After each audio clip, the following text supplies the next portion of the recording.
வளர்ச்சியும் வாய்ப்புகளும் தொடர தமிழும் தமிழகமும் தலை நிமிர மோடியின் கேரண்டி இருக்கு. பயம் எதற்கு? இனிமே கண்ணை மூடிட்டு கடலை எண்ணெய் வாங்கலாம். ஏன்னா மந்த்ரா கடலை எண்ணெய் இதயத்தின் தயாரிப்பு. தமிழகத்தில் இதுவரை நடந்த தேர்தல்களில் தேர்தல் பணியில் ஈடுபடும் அரசு ஊழியர்கள், ஆசிரியர்கள், இதர பணியாளர்களுக்கு தபால் ஓட்டு வழங்கப்படும். அவர்களுக்கு பயிற்சி அளிக்கப்படும் மையங்களில் ஓட்டு பெட்டி வைக்கப்படும். பயிற்சி நிறைவு நாளில் தபால் ஓட்டளிக்க விரும்புவோர் தங்கள் ஓட்டை பதிவு செய்யலாம். மாவட்ட தேர்தல் அலுவலர் அறைமுன் வைக்கப்படும் ஓட்டு பெட்டியில் ஓட்டு எண்ணிக்கை அன்று காலை 7 மணி வரை தபால் ஓட்டு அளிக்கலாம். இது தவிர தபாலிலும் தேர்தல் நடத்தும் அலுவலருக்கு தங்கள் ஓட்டை அனுப்பலாம். இதில் பல்வேறு முறைகேடுகள் நடப்பதாக குற்றச்சாட்டுகள் எழுந்தன.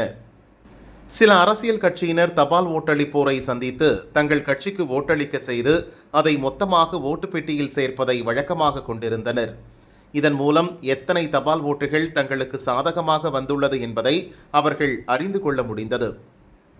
இதற்கு முற்றுப்புள்ளி வைக்கும் விதமாக இம்முறை தபால் ஓட்டுகளை தபாலில் அனுப்பக்கூடாது என தேர்தல் கமிஷன் உத்தரவிட்டுள்ளது.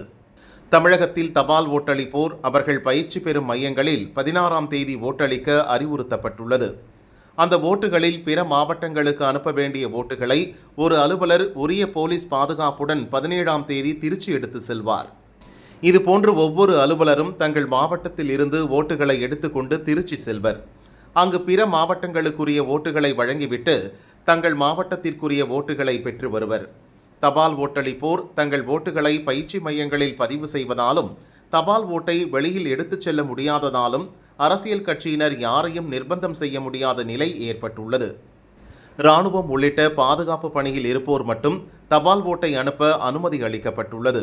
அவர்கள் ஓட்டு எண்ணிக்கை நாளன்று காலை 7 மணிக்குள் தங்கள் ஓட்டுகளை அனுப்ப வேண்டும்.